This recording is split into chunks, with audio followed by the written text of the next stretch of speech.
할렐루야. 여러분, 지난 한 주간 살아오시면서 하나님이 여러분과 함께 하심을 많이 경험하셨습니까? 성도가 살아갈 때는 하나님이 우리와 함께 하신다는 사실을 잊어버리지 않은 것과 하나님이 나와 함께 한다는 사실을 늘 알고 살아가는 것이 중요합니다. 어린아이들을 보면 어릴수록 부모님을 굉장히 의지합니다. 잠시라도 떨어지면 떨어질세라 소리 지르며 울지요. 그런데 참 신기하게도 그렇게 소리 내어며 울다가도 어느새 엄마가 달려와서 손을 잡아주면 울음을 뚝 꺼쳐버립니다. 함께 한다는 것은 중요하지요. 여러분들이 한 주일 한 주일 살아가면서 하나님이 여러분과 함께 한다는 사실들을 많이 알고 살아가기를 축원합니다. 내가 하나님이 나와 함께 한다는 사실을 놓치지 않고 기억한다는 것이 우리의 믿음입니다. 믿지 않는 사람들은 증거를 원하고 확인을 원하지만 우리 믿음의 사람들은 보지 않고 믿는 믿음이 복된 줄 알아. 보이지 않아도 하나님이 우리의 인생을 다스리고 하나님이 우리 가정과 함께하며 우리의 직장과 우리의 기업들을 축복해 주셔서 한 주일도 건강하게 지내게 하시다가 오늘 만나게 하셨다고 저는 믿습니다. 여러분, 이번 한 주간에도 뉴스를 보게 되면 세계 각국에서 일어나는 테러와 전쟁과 기상재해로 얼마나 많은 사람이 죽어갔는지 모릅니다. 여러분도 아시다시피 제가 뉴질랜드에서 목회를 했잖아요. 사실 뉴질랜드는 서구 문명 중에서도 참 유달리 치안이 잘 되는 나라고 청정 국가입니다.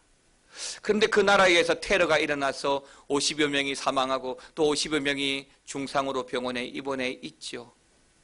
사람들이 세계가 저 나라는 안전해, 저 나라는 좋아 라고 말할지라도 세상 어디를 둘러봐도 영원히 안전한 곳은 없습니다. 사랑하는 성도 여러분, 예수의 이름 붙들고 살아간다는 것은 세상의 소망을 이 땅에 두지 않고 하나님께 두고 살아간다는 것이지요. 그러면 하나님께 두고 살아간다라고 하는 가장 궁극적인 표현이 뭘까요? 하나님이 우리와 함께 하신다는 사실을 내가 알고 살아가는 것입니다. 저는 오늘 본문에 나오는 구약 인물 중에 한 사람을 소개시켜 드리고자 합니다. 바로 구약 열왕기 중에 한 명인 바로 아사라고 하는 왕입니다. 이 아사라고 하는 왕은 유다의 제3대 왕입니다. 나라가 하나님으로 말미암아 나라가 조직되어지고 이스라엘이라고 하는 나라가 특별하게 세워졌습니다. 없는 가운데 하나님의 긍휼과 은혜로 나라가 태동이 되었습니다. 처음 사울을 초대왕으로 세우시고 또한 다윗을 통해서 나라의 기틀을 삼으신 하나님께서 그 아들 솔로몬에 이르기까지 통일 왕국으로서 주변 어떤 나라보다 강대국으로 하나님의 거룩한 통치로 그 나라를 세워주셨습니다. 그러나 솔로몬 사후에 나라가 분열되어집니다. 나라가 남쪽과 북쪽으로 쪼개지게 됩니다. 아시는 대로 북쪽 이스라엘은 솔로몬의 신하였던 여로보암이 통치를 하게 되고 남쪽 유다는 솔로몬의 아들 르호보암이 통치하게 되었습니다. 이런 어수선한 시기에 일대가 지나가고 두 번째 왕 아비야가 들어서고 그 아비야가 죽고 오늘 3대째 아사 왕이 등극합니다. 3대째가 되어서 세 번째 왕으로 등극하였지만 여전히 지금의 전국의 상황은 나라가 안정되지를 못합니다. 정치가 안정되지를 못합니다. 나라가 분열되어지고 난 이후에 남북으로 쪼개어지고 난 이후에 계속해서 대립이 일어나고 전쟁이 일어납니다. 또 주변 강대국들도 틈이 날 새라 계속해서 쪼개진 나라들을 침략해 들어옵니다. 이런 군사적, 정치적 여러 가지 위기와 대립 가운데 나라의 존폐 위기에 놓여 있을 때 오늘 이 아사가 3대 왕으로 등극하게 됩니다. 그런데 참 놀라운 것은 아사 왕이 왕으로 등극하자마자 3대 왕으로 세워지자마자 그때마다 하나님이 함께 하심으로 그 나라에 하나님의 평안이 나라를 다스려가게 되는 모습을 보여줍니다. 그래서 저는 오늘 말씀을 통해서 저와 여러분들도, 우리 교회와 여러분의 가정들도, 더 나아가서 이 나라와 이 민족도 오늘 말씀을 통해서 경험한 아사가 누렸던 그 평안, 우리도 누리기를 소망하는 마음으로 어떤 성도의 자세와 결단이 하나님의 평안을 누릴 수 있는지 말씀을 통해서 함께 나누고, 그 평안이 저와 여러분들에게 있기를 먼저 주의 이름으로 축원합니다. 첫 번째, 하나님의 평안은 제일 먼저, 물론 근본적으로는 하나님이 우리와 함께 하실 때, 하나님이 우리와 함께 하신다는 그 사실을 알고 붙들고 살아갈 때에 하나님의 평안이 주어집니다. 그런데요, 구체적으로 좀 들어가 보자고요. 하나님이 함께 하신다는 사실을 내가 알고 있음에도 불구하고 평안을 누리지 못하고, 하나님을 믿고 있는 성도임에도 불구하고 우리의 인생 가운데 여전한 위기와 갈등과 대립이 있는 것이 사실입니다. 자, 그러면 오늘 말씀을 통해서 아사가 평안을 누렸던 한 가지 조건들을 알아보겠습니다. 그 첫 번째가 뭐냐면 하나님께 인정을 받는다는 것입니다. 이것이 뭐냐면 우리가 평안을 얻고 누리는 방법입니다. 역대하 14장 1절 말씀을 같이 한번 먼저 읽어보겠습니다. 같이 읽겠습니다. 아비야가 그의 조상들과 함께 누움에 다윗성에 장사되고 그의 아들 아사가 대신하여 왕이 되니 그의 시대에 그의 땅이 10년 동안 평안하니라. 아멘입니다. 여러분, 이 말씀을 좀 유심히 보셔야 됩니다. 이대왕 그의 아버지 아비야가 죽었습니다. 그리고 그의 아들 아사가 세 번째 왕으로 등극합니다. 그러면 아사가 한 일이 뭐가 있지요? 아무것도 없습니다. 아비가 죽고 그저 왕으로 등극한 것밖에 없는데, 성경은 이 1절에서 아사의 그 왕정시대를 어떻게 기록하냐면 10년 동안 평안하니라 라고 기록하고 있습니다. 무려 10년간 왕위에 오르자마자 나라가 안정이 되고 평화가 있더라는 것입니다. 사랑하는 성도 여러분, 저는 목사인 저 때문에, 또는 우리 장로님들 때문에, 또는 여러분들 때문에 우리 교회가 평안하기를 바랍니다. 여러분의 가정이 바로 여러분들 때문에, 여러분의 가정이 어떤 가정들보다도 평안하기를 바랍니다. 이 나라와 이 민족도, 심지어 세계 어떤 나라와 민족보다도 우리가 평안을 더 누리고 얻었으면 좋겠습니다. 그런데 그 이유가 누구에게 있느냐면 아사 왕에게 있다는 거예요. 나에게 있다는 거예요. 우리에게 있다는 거예요. 여러분, 2절을 한번 보시기 바랍니다. 2절을 보게 되면 아사가 그 하나님 여호와 보시기에 뭘 행했다고요? 성과 정의를 행합니다. 다시 말하면 아사가 왕위에 오르자마자 하나님의 평안을 누린 이유는 하나님 보시기에 그가 성과 정의를 행함으로 하나님이 인정하시고 있다라고 하는 것입니다. 여러분, 인정이라는 단어가 굉장히 중요해요. 내가 누군가의 인정을 받고 있다라는 사실을 내가 알 때는 내 행동과 내 말에 굉장히 자신감이 있습니다. 그런데 내가 인정받지 못하면 제일 먼저 어떤 상황이 드러납니까? 주눅이 들어요. 주눅이 들면 어떻게 됩니까? 말도 제대로 못하고 행동도 하기가 어렵습니다.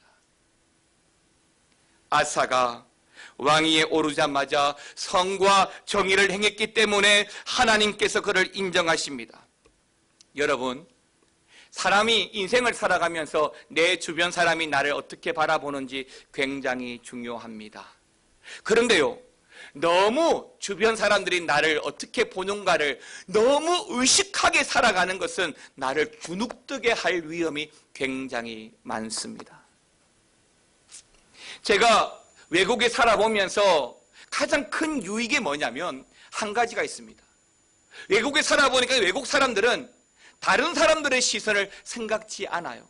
그저 내가 지켜야 할 약속, 내가 지켜야 할 사회적 규범, 나를 중심으로 책임지고 지키고 가꾸어 가는 것을 봅니다. 다른 사람이 나를 어떻게 보는지 별로 중요하지 않습니다. 그래서 명품도 안 중요하고 좋은 차도 안 중요하고 내가 무엇을 입고 무엇을 신고 하나도 중요하지 않습니다. 그러다 보니까 제가 지금도 몸집이 있지만 제가 살을 찌는지를 몰랐어요. 3년 있으면서 제 얼굴이 타고 있는지도 몰랐어요. 제 몸집이 계속 불어나고 있는지도 몰랐어요. 언제 알았느냐?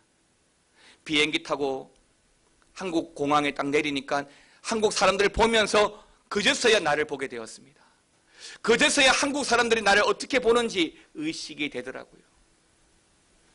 여러분, 이런 사람의 평가도 중요합니다.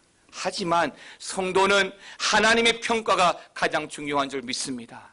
하나님이 여러분들을 어떻게 보고 있느냐, 집사로, 권사로, 성도로 하나님이 여러분들을 어떻게 보시느냐가 신앙의 중요한 관점이다라고 하는 것이죠. 신앙생활은 하나님 보시기에 어떠해야 되지, 사람 보기에 어떠해야 하지 않는다는 것입니다. 아사는 하나님 보시기에 성과 정의를 행했다라고 하는 것입니다. 그것이 하나님 마음에 들었다라고 하는 것입니다. 그 때문에 하나님께서 아사의 10년을 평안하게 보장해 주셨다라고 하는 것입니다. 그런데요, 그러면 아사가 왕위에 오르자마자 그가 하나님께 내어놓았던 선과 정의가 뭘까요? 3절은 그 선과 정의에 대해서 말씀을 잘 해줍니다. 이방 제단과 산당을 없애고 주상을 깨뜨리며 아세라상을 찍고. 여러분, 솔로몬 이후에 나라가 분열되어지는 가장 궁극적인 이유가 무엇입니까? 우상숭배입니다. 우상숭배로 말미암아 극도로 나라가 타락해져 가게 됩니다. 그 타락한 나라들을 하나님이 그냥 내버려 두실 수 없지요. 그래서 쪼개어 버립니다. 그러면 정신 차리고 돌아올 법도 한데 그들은 쪼개어진 것을 또한 그들의 타락의 기회로 삼아서 계속해서 북쪽 이스라엘이든 남쪽 유다마저도 여전히 나라 곳곳에 우상을 세우고 우상을 섬기게 하였습니다.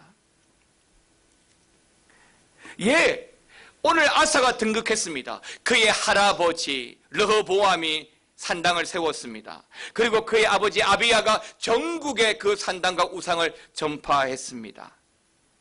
아사가 등극할 당시에는 말 그대로 전국적으로 우상을 섬기고 타락하고 음란하고 하나님께 등 돌리고 있었던 것이죠.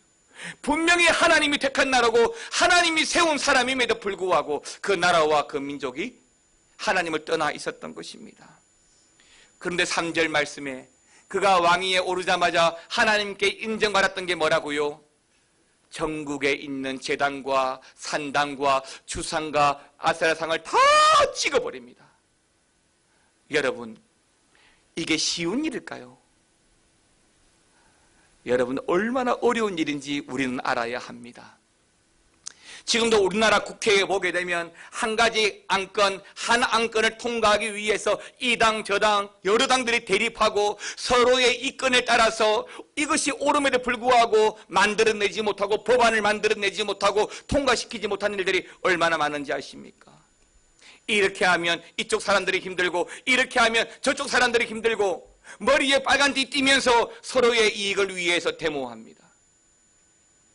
전국에 아세라상을 없앤다고요? 산당을 깨뜨린다고요? 그것으로 먹고 사는 사람들이 얼마나 많겠습니까? 그 사람들이 머리 띠띠고 한번 올라오면 어떻게 되겠습니까? 왕인들 재간이 있습니까?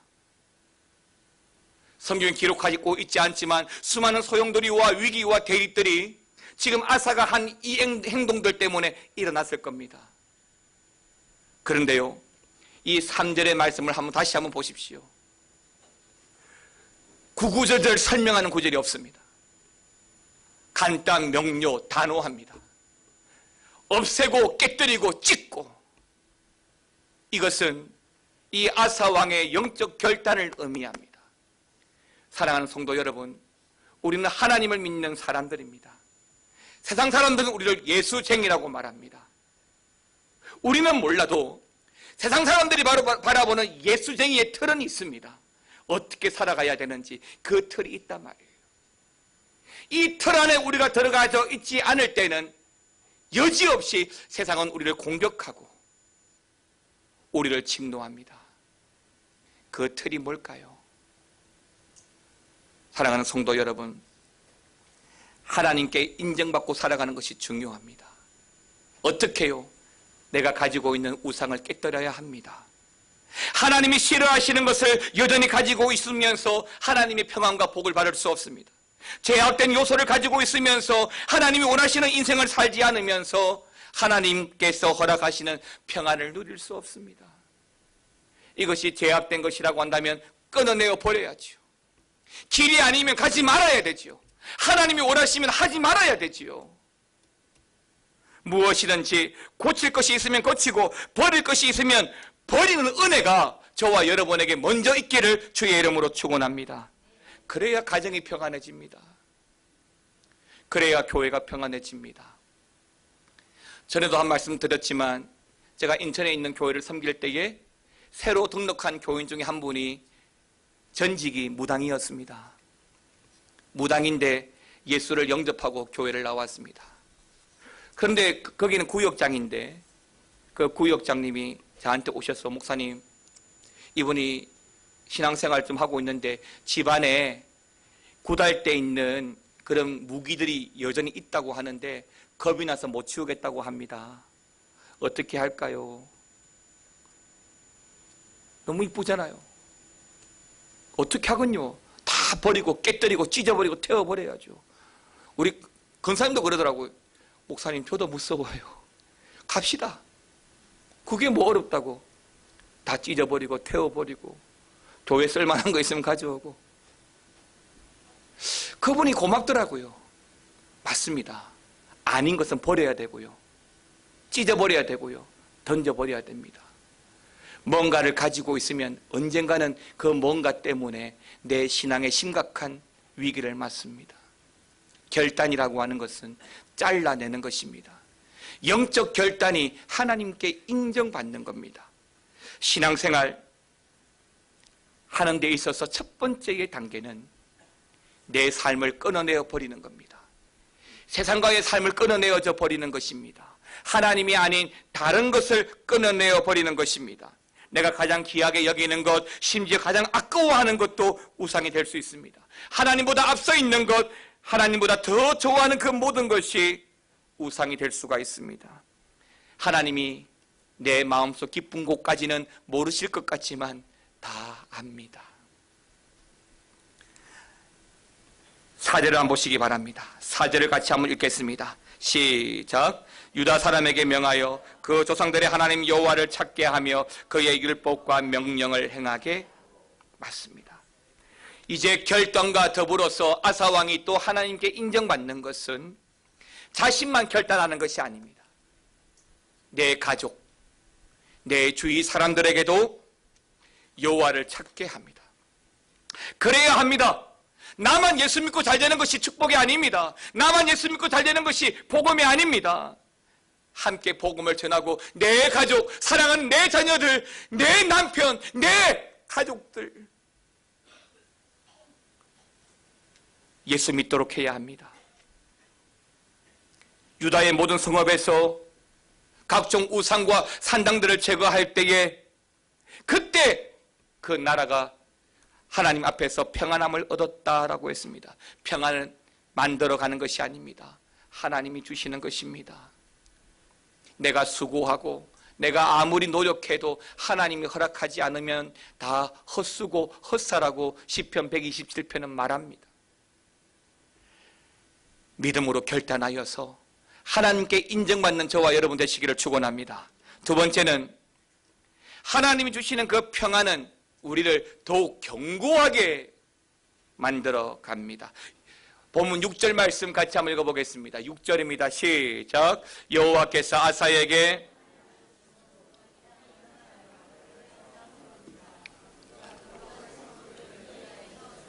아멘입니다.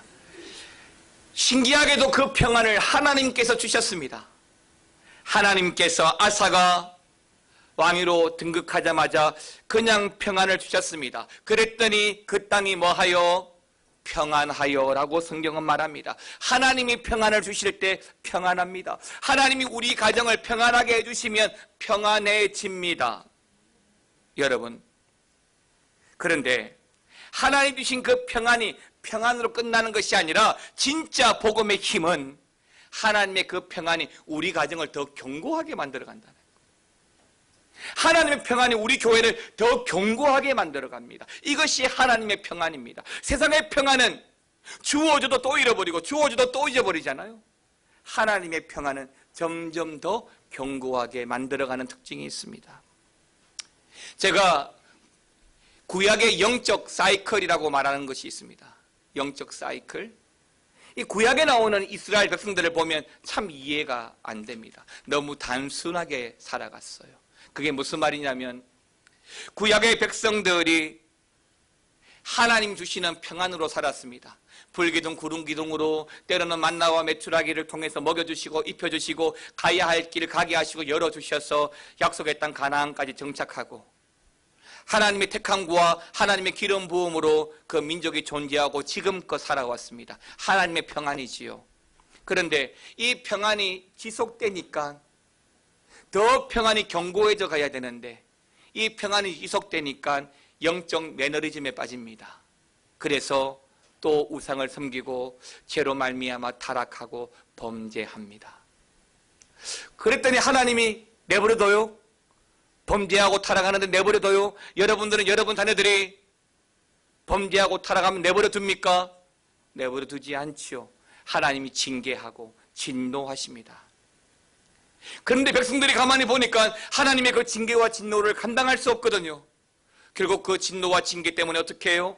다시 하나님께 나와서 부르짖고 기도하고 회개합니다. 그랬더니 하나님 다시 또 어떻게 하십니까? 또 평안을 주시는 거죠. 하나님 평안을 주셨습니다. 그런데 또 어떻게 해요? 또 시간이 지나니까 또 매너리즘에 빠져서 또 죄를 짓고 또 우상을 섬기고 그랬더니 하나님이 진노하고 징계하고 그랬더니 또 하나님께 부르짖고 회개하고 또 하나님 용서하시고 이게 구약의 사이클이에요. 하나님의 관점에서는 자기 백성들이 회개하고 돌아올 때에 안이 받아줄 수 없죠. 여러분 자녀들을 키울 때에 한 번도 자녀들을 야단치지 않은 적이 있습니까? 없을 거예요. 그런데 같은 일을 한 번만 야단치고 만 적이 있습니까? 최소 2번, 3번은 야단쳤을 거예요. 왜요? 부모니까요. 하나님은 계속해서 기회를 주셔서 부르짖음에 평안을 주십니다. 근데 우리는 어떻게 해요? 자꾸 까먹어요. 견고해지는 것이 아니라 자꾸 죄의 발판을 삼아버려요. 아무리 좋은 평안이라 할지라도 이 평안을 얻고 누릴 만한 믿음과 영적 자세가 되어져 있지 않는다면 그 평안이 독이 되더라는 것입니다. 그런데 오늘 본문의 아사왕은 그렇지 않았다는 거예요. 14장 7절 말씀. 이 7절에 보게 되면 잘 나와 있습니다. 다시 한 번 더 7절 말씀 읽어보겠습니다. 아사가 일찍이 유다 사람에게 이르되 우리가 우리 하나님 여호와를 찾았으므로 이 땅이 아직 우리 앞에 있나니 우리가 이 성읍들을 건축하고 그 주위에 성곽과 망대와 문과 빗장을 만들자. 우리가 주를 찾았으므로 주께서 우리 사방에 평안을 주셨느니라 하고 이에 그들이 성읍을 형통하게 건축하였더라. 아멘입니다.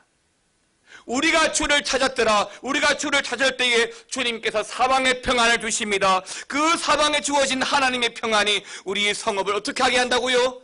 형통하게 하고 또 어떻게 하게 한다고요? 건축하게 합니다. 견고하게 합니다. 하나님이 아사 왕에게 평안을 주시자 그 땅이 평안하여지고 분열도 사라지고 더욱더 나라가 견고해져 가는 것을 봅니다. 사랑하는 성도 여러분, 우리 가정에 때때로 위기와 갈등과 대립이 있을 수 있습니다. 이 나라를 보더라도 지금도 당과 당 사이에 이념적으로, 사상적으로, 정치적으로 얼마나 많은 대립이 있습니까? 옳고 그름인가요? 옳고 그름은 아닌 것 같아요. 이권 때문인 것 같아요. 그러나 성경은 이권을 말하지 않고 옳고 그름을 이야기하잖아요. 믿음으로 살아가는 우리 성도들이 어떻게 살아가야 되는지에 대해서 말씀하고 있는 거잖아요. 여기 7절 말씀을 통해서 하나님을 찾을 때에 하나님께서 평안을 주셨습니다. 그런데 그 하나님의 평안이 어떻게 했다고요? 우리를 형통하게 하고 우리를 견고하게 하는 은혜가 있더라는 것입니다. 사랑하는 성도 여러분, 하나님을 찾으십시오. 그리고 하나님이 주시는 평안을 바라보십시오. 하나님이 주신 평안은 더욱더 우리를 견고하게 하고 또 우리를 평안하게 하실 줄 믿습니다. 마지막 세 번째로 아사는 위기 앞에서도 하나님께 부르짖어서 그 평안을 지속적으로 누려갑니다. 평안이 일시적이 아니라 지속적으로 어떻게? 바로 하나님께 부르짖어서. 이것은 평안을 지속적으로 누리는 방법입니다. 사단의 세력들은, 악한 세력들은, 이 세상은 우리가 하나님으로 말미암아 평안을 누리고 살아가는 것을 내버려 두지 않습니다. 믿음으로 말미암아, 하나님으로 말미암아 만족하고 살아가는 것을 마귀는 내버려 두지 않습니다. 우리 믿음을 끌어내립니다. 우리의 영성을 스크래치 냅니다. 그래서 온전히 정결함으로 하나님을 예배하지 못하도록, 죄의식 때문에 하나님께 나오지 못하도록 방해합니다. 평안을 깨뜨려 갑니다. 어떤 문제로 언제 우리의 평안을 깨뜨릴지 모릅니다. 아사 왕도 마찬가지였습니다. 적들이 구스, 에디오피아가 또한 북쪽의 이스라엘이 내버려 두지 않습니다. 계속 공격해 들어옵니다. 틈만 나면 공격해 들어옵니다. 평안할 수가 없습니다. 이때 아사가 이 문제를 어떻게 극복한다고요? 어떻게 그런 전쟁의 위기의 상황 속에서도 평안을 지속적으로 누린다고요? 14장 9절에 보니까 이 구스 사람들이 얼마나 쳐들어왔냐면 병거가 300대입니다. 군사만 100만 명입니다. 병거가 뭐예요? 탱크입니다. 전차입니다. 당시 이스라엘 백성들의 무기는 뭐예요? 창과 칼, 방패가 전부인데 이 사람들은 탱크를 몰고 옵니다. 화포를 가지고 옵니다. 군사의 수도 100만 명이나 됩니다. 하나님이 주신 평안이지만 이런 상황을 보니까 금방이라도 무너질 것 같습니다. 금방이라도 빼앗길 것만 같습니다. 그때 아사가 어떻게 한다고요? 그때 아사가 어떻게 했다고요? 11절 말씀 다시 한 번 더 봅니다. 시작. 아사가 그의 하나님 여호와께 부르짖어 이르되. 맞습니다.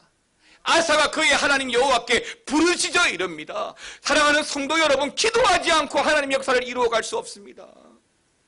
교회가 기도하지 않고 어떻게 부흥의 역사를 경험할 수 있습니까?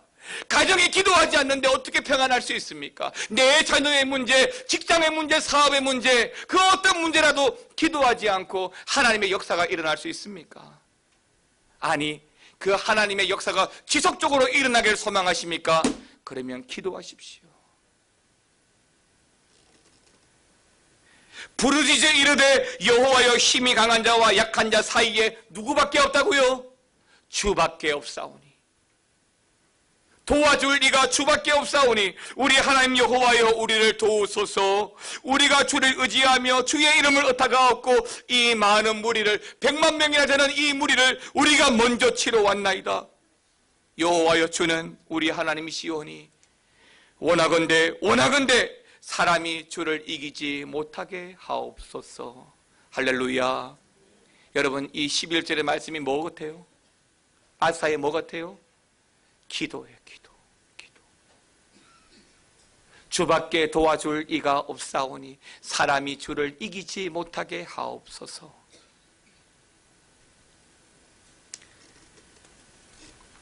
사랑하는 성도 여러분, 하나님의 사람은 문제가 발생하면, 위기와 갈등과 대립이 생기면 도망가는 것이 아니라 하나님의 뜻이 어디에 있는지 확인하고 하나님 앞에 엎드리는 것입니다. 그래서 어쩌면 우리에게 주어진 그 문제는 우리의 영성을 더 신실하게 당근질하는 기회인지도 모르겠습니다. 성경을 보면 모세가 그랬습니다. 출애굽의 대사명 앞에 모세가 그랬습니다. 다윗도 그랬습니다. 대애굽을 탈출한다는 것, 골리앗을 무너뜨려야 된다는 것. 여호수아와 갈렙이 그랬습니다. 12명 중 10명의 정탐꾼이 우리는 메뚜기와 같아서 가나안 땅에 들어갈 수 없다고 보고합니다. 그런데 어떻게 합니까? 문제가 있다 할지라도 회피하면 안 됩니다. 여호수아는 그들은 우리의 밥이다라고 말합니다. 아사는 적들 앞에 나아가 창과 칼로 싸우지 않습니다. 혈기로 싸우지 않습니다. 그렇다면 아사의 승리의 비결이 뭐라고요? 그 평안과 승리를 지속적으로 이루어가는 비결이 뭐라고요? 바로 이 11절에 있는 거죠. 여러분 자녀들을 위해서 기도하십시오. 여러분 사업가, 여러분 직장을 위해서 기도하십시오. 기도하셔야 합니다. 기도하셔야 하나님 응답하시고, 기도하셔야 하나님이 지속적인 평안을 주시는 것입니다. 아사는 전쟁의 승패가 하나님께 달려있다는 것을 압니다. 그래서 부르짖는 겁니다. 내가 할 수 있는 것이 없으니까, 저 막강한 군대를 내가 이길 수 없으니까, 내가 할 수 있는 게 없으니까 하나님께 기도하는 거예요. 그런데 만약에 구스의 군대가 100만 명에다가 전차 300대를 끌고 왔다면, 우리도 그 정도가 되고, 아니 우리의 군대는 한 200만 명이 되고 전차가 500대가 있다면 아사가 기도했겠습니까?